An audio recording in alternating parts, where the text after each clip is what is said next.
Okay, so I wanted to subtitle the presentation, How to Avoid Crap Solar. As a bit of a first point, the way that I got that name, Crap Solar, is from a Facebook page of the name Crap Solar. As a first point for everyone here, if you're not, or if you've never seen that page, it's a great source of information of what not to do. It doesn't matter at what point on your solar journey you are, it's always good to have that information in front of you as a guide of the potential solar pitfalls in front of you. So my name's Sam Groves. I work for a company by the name of Greentech. So I've been in the industry just over 11 years now. A bit of my background, so I started off as a humble entry-level salesperson. I worked for most of the biggest companies in Australia doing commercial, residential sales. At the start, did that for a number of years. Later on in the piece, moved more into the operational side of the business. Again, worked for a number of different companies, biggest companies in Australia. Easiest way to describe my role at the moment and what I do is I'm a wholesaler. I'm a solar wholesaler. So I import the products into the country. The installers will then use the opportunity to buy it from us as a local distributor. That means that they don't have to call China and try and import containers of solar panels by themselves. They can just come down and buy it from our local store here. Apologies, I haven't updated the slide, but I've brought with me today a good friend and a colleague, Kim Man Chan from Clean Energy Corporation. We've worked together for a number of years. In my current role, it's probably good to tell you as well, we work with about 100 or so solar installation partners, just to give you a bit of an idea of the scope of our business at the moment and who we service. Okay, we'll see if this will go through. All right, so first picture on the left-hand side, just wanted to give you a photo to, I guess, epitomise crap solar, which is a solar inverter installed above a toilet. Probably not a very good idea. It's going to be hard to now service that and monitor it, so wouldn't have been my first choice of where to install it. On the right-hand side, perfect example of overhang of panels. Now, like I say, it doesn't matter at what point you're on your solar journey. This is never a good idea. Basically, your wind will get under those panels, it'll act like a big sail, and next thing you know, panels won't be on the roof. So if you want a really good example of something to look out for, you know, if you're already installed or if you're looking at installing, that's definitely one of the big ones. Wanted to do the presentation today basically for the A to Z of solar. So no matter at what point you're on your solar journey, give you a little bit of information. So we'll start at the very beginning. If you're looking to put solar on your property, the biggest thing I can recommend to you is research. That's going to give you the ability to have a good understanding before someone walks in your door to give you a presentation on solar. You know, if that's a new system, if that's an upgrade, if that's adding more panels, if that's putting in a new inverter, if that's putting in batteries. Biggest thing you can do is research. One that's helped me over the years is Whirlpool Forums. Whirlpool Forums is a great site for information. Whenever I'm stuck, it's very easy to go on there and type in a question. Just need to be aware it is an open forum, which means anyone can get on and type in whatever they want. But for someone like me who has really grown with this industry, it's been a good source of information. A couple of newer ones. So you've got Solar Q&A Australia and New Zealand, which is a new Facebook page. Again, it's a good site with lots of industry people in it, with lots of good information. And if you get stuck on something, you know, if you've got an existing system, you want to know what's wrong, if you're looking at putting new solar on your premises, it's a great one to then look at. Solar Q&A, and I can give you the link to that afterwards if you want to have a look. Quality Solar, again a Facebook page, but a really, really good one. Quality Solar is then the opposite to crap solar. It's installers putting up, you know, some really good installation pictures and videos, so that you know, they can be out there in the online world for you guys to look at. Another great source of information. So as you start your research into solar, I wanted to call this slide How to Avoid the PUSHY Salesman 101. As you guys know, I was a salesperson, so I'm allowed to say this. What will happen as you start Googling solar, your computer is going to grab that information, and for the next few weeks all you're going to see is advertising for solar. It doesn't matter what website you're on, where you are, they're going to advertise solar, solar, solar. It's going to be the best deal ever, it's going to be cheap, it's going to be world's best. The way that it will normally go is you'll click on one of these links, and within about a couple of hours you'll have someone from India call you and say, hello, would you like a quote? Now for me, if I'm sitting there at home, that's going to sound like a really good idea to have someone come out to your house. In my experience, a lot of the time when you go through this process, you'll have someone come out to your house who is a commission-only salesperson who is just there to sell you the product. If it's solar, if it's batteries, whatever it is, they just want to make the sale, right? So I would strongly suggest, the other thing that happens on the back of that is you'll get the phone call and they sort of ask questions, leading questions to then make sure that you're in a position that day to sign up. You know, so they'll say, is your partner going to be home? Are you going to have a deposit ready? Is there anything that would mean you can't sign up on the day? Because they're going to give you the best deal of all time, right? So you want to sort of avoid companies that act and are potentially going to send someone to you guys to talk like this. The way that you're going to do that, and the way that I always suggest when people ask me, as we slide through, okay, get 3 quotes.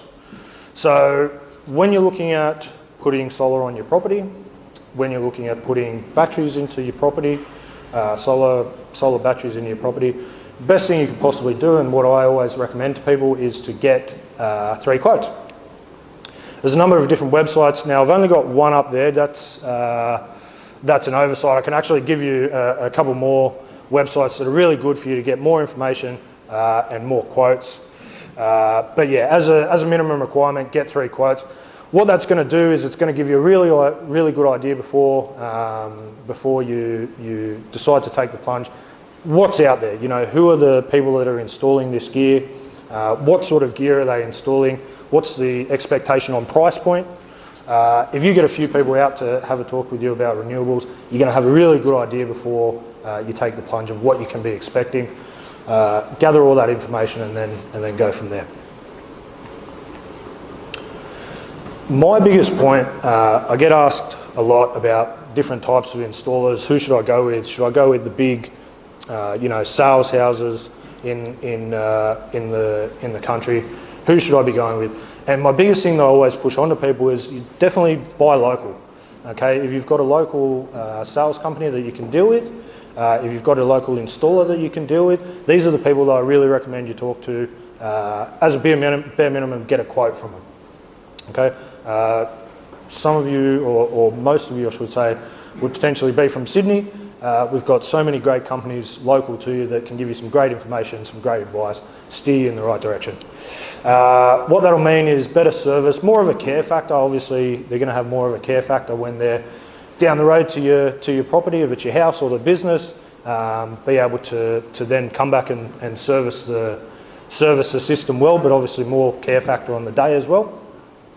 And then more stable warranty. Now, if you look at inverters, most inverters in the market have got a 5 or a 10-year warranty on them.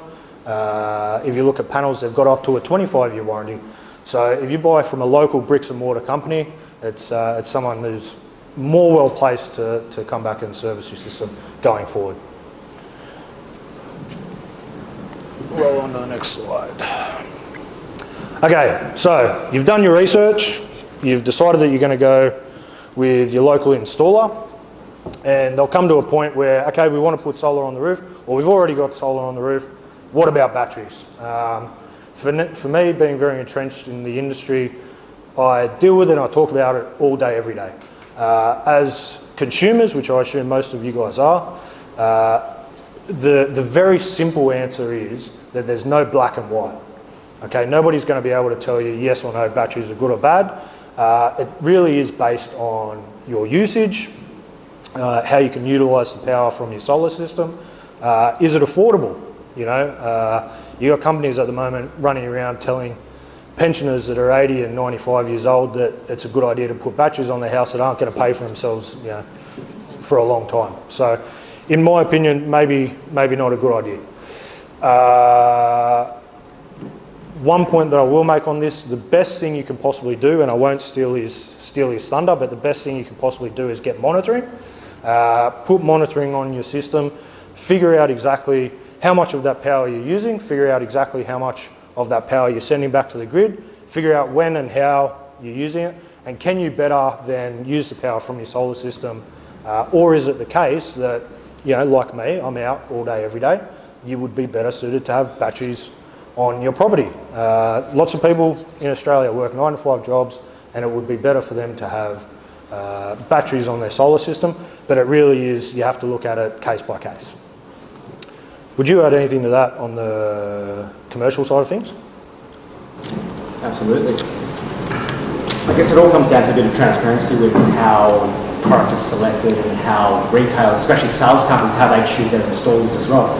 Now, all of these things contribute towards what you're sold in the end. I guess some of the main things to ask a retailer or a salesperson or even a local installation company is what type of qualifications they have and also what type of experience they have. Now, it only takes a few very, very simple questions to, I guess, understand whether or not they're telling you a story or whether it's actually factual, which translates into the quality later on. So I'll give you a few examples of my experience in the past.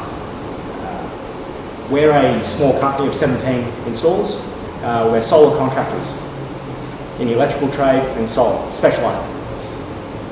Now, we've worked for many, many different retailers and sales companies that claim to have in-house installation as well. But it's very, very hard for these companies, the salespeople especially, to express to you how good the quality is, because they're not the ones who are actually on the roofs. Salesperson at the door, you can ask them a question such as, what type of experience, what type of projects have you worked on? Have you worked on any schools, high risk, government, anything like that? And they'll, more likely than not, they'll say yes, because they're part of a big group. One thing we really got to appreciate early on when we started installing on some of these more high profile top projects, a few examples of which are like the US Embassy down in Canberra, or UNSW, or LGAS out of Blacktown, the largest refueling station for portable gas in the Southern Hemisphere, is that there are lots of standards which we're still learning. And this is after 7 years in the industry, right? And we've always been very, very keen to learn more and continue the professional development. Asking a simple question to these sales companies, such as what type of projects they've actually worked on, will give you a little bit of an idea about whether or not they're actually going to provide you installers who will do a proper job for you. So I guess that comes down to the knowledge. Whether or not these people whom they employ, and I really do hope that a lot of these sales companies nowadays actually have their in-house installers. But the reality is, a lot of it isn't. They'll subcontract to companies like us or other electrical contractors, and there is a really big, wide-ranging disparity in the quality of what you'll receive in the installed product. So I guess back to your question. Batteries in commercial. It's all down to the data, all down to the knowledge. You're going to ask those questions. You're going to ask questions to those salespeople, and how do we think that we're going to actually conclude whether or not they're a quality outfit? Well, the data. So Sam was saying about monitoring. Nigel will talk a lot more about it later on. But there's only, it's all black and white. The numbers don't lie. So, and I hope you can elaborate a little bit more on this later, Nigel, but for a standard household, you'll be able to have a certain type of formula as to what you should expect from a certain type of battery size, things like that, which we're being able to learn a lot more from these, I guess, online forums now. Sam suggested a few. He had a few up on the screen before, and he'll be able to suggest a few more for you to look at later on. But it's just all about the knowledge and education. Absolutely. So just 5 more minutes. So in regards to your question about batteries, sorry, I went on a bit too much about the installation side. Get monitoring. A big part? Monitoring's the key. Get monitoring, that is the key. And then you can ask all the other questions later on. Okay, so at this point in our solar journey, so we've done the research, we've chosen a local installer, we've chosen whether or not we want to have batteries. Kimman's actually helped me put this together, so I just want to give you guys an installation checklist if you are looking at a new installation.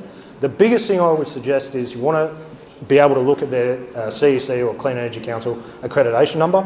Every accredited solar installer has got a CEC number. If the person that rocks up to your door is an Irish backpacker that's been in the country for 2 weeks and he tells you that he doesn't have his CEC number handy, I would strongly suggest you politely turn him away. Equipment supplied is as per contract. One of the biggest things that irks me when I get this phone call is you'll sign up for a specific equipment on the day with the company that signed you up, and when they come out and install it, it's different. You are not outside of your right to ask the installer as they're putting the panels on your roof what the brand is, what the model is, what the size is, because once it's on your roof, it's flat down and it's very hard to see what that is, right? And then design as per your agreement. Again, another phone call that really irks me is when you have an installer which tells you, yep, sweet, we'll chuck them all up on this roof, it's a nice big north-facing roof, and then the installer comes and puts it on another roof because it's going to be easier for them to get to the meter box. I cannot stress this enough, whatever you've agreed upon when people are going to design your solar or batteries should be installed as per contract. Now, if you need to install outside of that, a good installer is going to run it past you. If they don't run it past you, then I would strongly suggest pull them up on it and say, why are you doing this? We haven't agreed upon. And then one of the ones that Kimman suggested, which I didn't think of, so thank you, was then safety, which it's easy for you guys, you know, if you're at your own house, if you're at your own business, it's easy for you to have a good understanding of what could potentially go wrong when these guys are installing. We unfortunately have had quite a few accidents recently with solar installations which could have been avoided, I believe, if the owner of the building had said, hey, just so you know that there's a skylight there, don't walk backwards onto it and fall down and hurt yourself. So I think that as the person there, it's important for you guys to have a look and see, okay, well, how safe is this installation as it's going up? Do you want to add anything to that quickly? Yeah, I think unfortunately in the sales process, when you get to that stage where you question their safety, I guess you've already done the deal. To surmise whether it's a way to tell whether they're going to be good installers, yeah, absolutely. Safety is a huge thing. Presentation, knowledge, how knowledgeable they are. Definitely, I agree with safety. Safety is a key point. Yeah, safety is definitely a key point. Post-installation maintenance. Again, phone call I get all the time. Should I clean my panels? As a general rule, panels don't need to be cleaned. If you are going to clean them, use a soft sponge and warm water. Lots of people get up there with scourers and brooms. Not a good idea. You've got anti-reflective material on the top, it's just going to hurt it. So soft sponge, warm water, that's all you need to do. Inverter maintenance is a big one where I always suggest with my customers, if you don't have monitoring, which a lot of times now you will have monitoring, but if you don't, you can always have a look at the front of your inverter. It's going to tell you the output of the system. Check on it every week, every month, whatever you're comfortable with, just to make sure it's still going. It means you don't get stung with a nice big bill at the end of the quarter. We'll also say, I think monitoring is very important for alarms and fault alarms. So you will have a lot of requirements where you will have to do something about setting off an earth fault. And the only way you're going to see that is you've got a flashing light, or if your monitoring tells you that something's wrong. So perhaps insist to your installer that they do provide you with the monitoring. So often it's too easy for them just to forget it and not come back to complete it for you. That's very important as well, the monitoring side. As an option, I would always suggest yearly installer checkup, in particular when it's commercial. If it comes as an option, get it done. One of the points that David's asked me to talk about is upgrading an existing system. Is it worth it? A lot of the time it is. The way that you find out is talking with a local installer, get them to come out, have a look at your old system, check out what it is, check out how it's performing, and give you a couple of different options. A lot of the time now we've got higher wattage panels, and it's easy for you to throw small panels up in the same space and get more out of your roof space. I'll whack onto that then a big part of our industry, which is now batteries. Again, get your installer, come out, have a look, is it worthwhile to do batteries?